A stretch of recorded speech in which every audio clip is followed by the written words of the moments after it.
अस्सलामुअलैकुम दोस्तों, आज की वीडियो में अहम तरीन डेवलपमेंट हैं, लेकिन दो ही होंगी। एक बड़ी डेवलपमेंट होगी, एक ऐवी छोटी सी डेवलपमेंट है, वो आपसे शेयर करके एक डिटेल वाइज प्रोजेक्ट के बारे में डिटेल आपसे शेयर करूंगा। तो आप अगर चैनल पर नए आए हैं तो चैनल को सब्सक्राइब कर दें और साथ मौजूद बेल के आइकन पर क्लिक कर दें।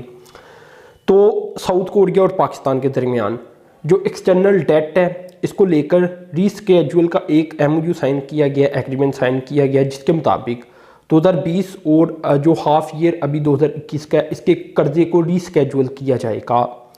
आपको पता है कि वर्ल्ड बैंक, IMF और बाकी अदारों और जो इंटरनेशनल ममालिक की तंजीमें बनी हैं, जो ज़्यादातर कर्जा फ्राहम करती हैं गरीब ममालिक को या थोड़े से अमीर ममालिक को, तो उनके लिए ये सहूलत दी गई थी कि कोविड-19 की वजह से उनका कर्जा रीस्केड्यूल किया जाएगा। तो इसी लिहाज से पाकिस्तान और साउथ कोरिया के दरमियान भी MOU साइन किया गया था और इसमें मेरे ख्याल से मार्च और गालबन इसके बाद एक और माह आगे 2020 का शायद नवंबर दिसंबर था, जिसमें ये कर्जा 2 बार पहले रीस्केड्यूल किया जा चुका है। तो अब ये एक और बार इंशाल्लाह रीस्केड्यूलिंग होगी पाकिस्तान की कर्जे को लेकर। अब कोविड-19 की वजह से पूरी दुनिया के हालात ख़राब है और पाकिस्तान को अगर देखा जाए तो पाकिस्तान भी इसमें आपको पता है शामिल है। अगर ये कहा जाए कि अगर पाकिस्तान ने कर्जा वापस नहीं किया और इसे रीस्केड्यूल किया जा रहा है तो आगे पाकिस्तान के लिए मुश्किलात बढ़ सकती हैं, तो वो भी गलत नहीं। इसका रीज़न ये है कि रीस्केड्यूलिंग हो रही है लेकिन कर्जा माफ़ नहीं हो रहा।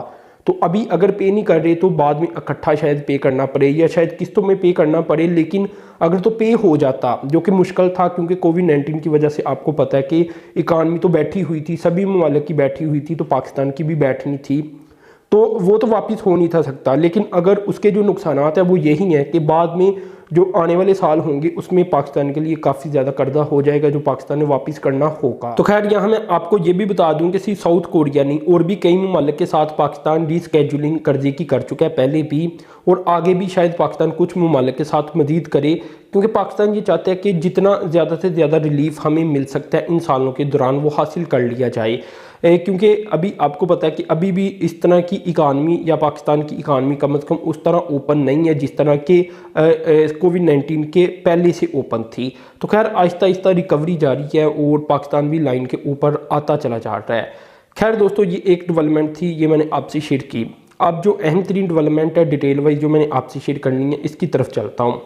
ये दोस्तों एशियन डेवलपमेंट बैंक की रिपोर्ट है और ये एशियन डेवलपमेंट बैंक की ही वेबसाइट है, आपके सामने स्क्रीनशॉट भी आ जाएगा। $200 मिलियन लोन इन्होंने अप्रूव किया है पाकिस्तान के, स्पेशली पंजाब के इरिगेशन सिस्टम के लिए, जिससे जो एग्रीकल्चर प्रोडक्टिविटी है वो और जो फूड सिक्योरिटी है वो बढ़ जाएगी। ये आज ही उन्होंने अपने जो वेबसाइट है एशियन डेवलपमेंट बैंक की, वहाँ इन्होंने ये रिपोर्ट शाया की है। तो ओवरऑल अगर लोन की बात की जाए तो $200 मिलियन है, लेकिन ये चुबारा सिस्टम के लिए है, जो कि ग्रेटर थल कैनाल का सेकंड ब्रांच भी इसे कहा जा सकता है। ये एक स्कीम है ग्रेटर थल कैनाल। तो इसके लिए अगर देखा जाए तो 7,04,000 हेक्टेयर ज़मीन पक्कड़, जंग, खुशाब, लिया, मुजफ्फराबाद डिस्ट्रिक्ट की सराब की जा सकेगी और इनकी एग्रीकल्चर जो प्रोडक्टिविटी वो बढ़ेगी।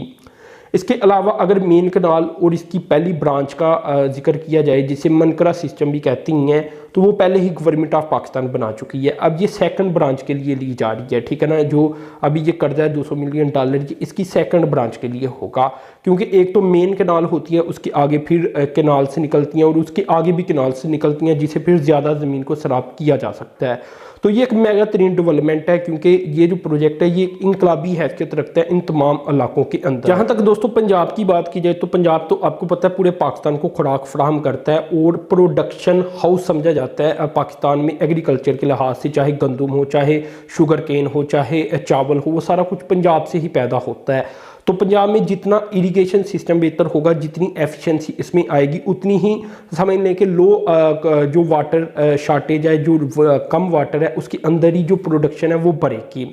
जो चुबारा ब्रांच है, जो दूसरी जिसे सेकंड ब्रांच भी कहा जा सकता है ग्रेटर थल कैनाल का, तो ये 72 किलोमीटर लंबी होगी। इसके आगे इसकी 11 सेकेंडरी कैनाल्स होंगी जिनकी 251 किलोमीटर होगी, और इसके आगे इसकी 11 टर्शरी कैनाल्स होंगी जो कि 127 किलोमीटर होंगी। तो अंदाज़ा लगाएं कि सेकंड ब्रांच की भी आगे ब्रांचेज हैं और उसकी भी आगे ब्रांचेज हैं, तो ये काफ़ी ज़्यादा किलोमीटर का एरिया कवर करेंगी और मुख्तलिफ जो फार्मर्स हैं वहाँ तक इनको फ़ायदा देंगी। अगर पहले मेन कनाल की बात की जाए, ग्रेटर थल कनाल की, जो कि पहले से बन चुकी है, उसके ज़रिए कोई 49,000 फार्मर हाउस होल्ड इससे फ़ायदा उठा रही हैं, और जो आगे इसकी मनकरा ब्रांच है, जो इसकी फर्स्ट ब्रांच भी कहा जा सकता है, इससे 38,000 जो हाउस होल्ड हैं वो फ़ायदा उठा रही हैं। और इनमें से ज़्यादातर लोगों के पास जो 5 हेक्टेयर होता है उससे कम ज़मीन है। यानी ऐसा भी नहीं है कि इस प्रोजेक्ट से ये कहा जाए कि जो अमीर तरीन लोग हैं या जो वो लैंड ओनर हैं वो फ़ायदा उठा रही हैं, नहीं, ऐसा बिल्कुल नहीं है। जो आम लोग हैं वो फ़ायदा उठा रही हैं और उनके पास थोड़ी थोड़ी ज़मीनें ही हैं, और अगर उनकी प्रोडक्शन बढ़ती है तो वो उनका जो लाइफ स्टैंडर्ड है वो भी बेहतर होगा और पाकिस्तान से गुर्बत भी ख़त्म होगी। यानी हम ये नहीं कह सकते कि वडेरों को फ़ायदा हो रहा है इस प्रोजेक्ट से, ठीक है ना, क्योंकि इसमें ज़मीनें काफ़ी कम है लोगों के पास। यहाँ दोस्तों ये भी मैं आपको बताना चाहूँगा कि 1966 से पाकिस्तान इसका मेंबर है, और 36.31 अरब डॉलर आज तक Pakistan infrastructure, energy, food security, transport network, urban और सोशल सर्विसेज के लिए जो एशियन डेवलपमेंट बैंक है उसके साथ एग्रीमेंट साइन कर चुका है पैसों की, और वो पैसे ले भी चुका है ज़्यादातर उसमें से, और वो अब भी पाकिस्तान में मुख्तलिफ प्रोजेक्ट हैं जो कि अब भी जारी हैं। यहाँ मैं आपको बता दूं कि पाकिस्तान फाउंडिंग मेंबर भी था जैसा कि पहले बताया, और पाकिस्तान मेजर जो बायर है वो भी समझा जाता है जो कि एशियन डेवलपमेंट बैंक से पैसे लेता है और मुल्क में तरक्याती काम करवाता है। तो ये जो प्रोजेक्ट है ये काफ़ी अहम है, जैसा कि बताया ये सेकंड कनाल के लिए ली जा रही है, सेकंड ब्रांच के लिए ग्रेटर थल कनाल की। इसका मेन कनाल और इसका जो पहली ब्रांच थी ये मुकम्मल कब से की जा चुकी है। तो ये दोस्तों डेवलपमेंट सामने आई थी, तो अपने चैनल को सब्सक्राइब कर देना है, साथ में जो बेल के आइकन पर क्लिक कर देना है। अब तक के लिए इतनी था, अल्लाह हाफिज़।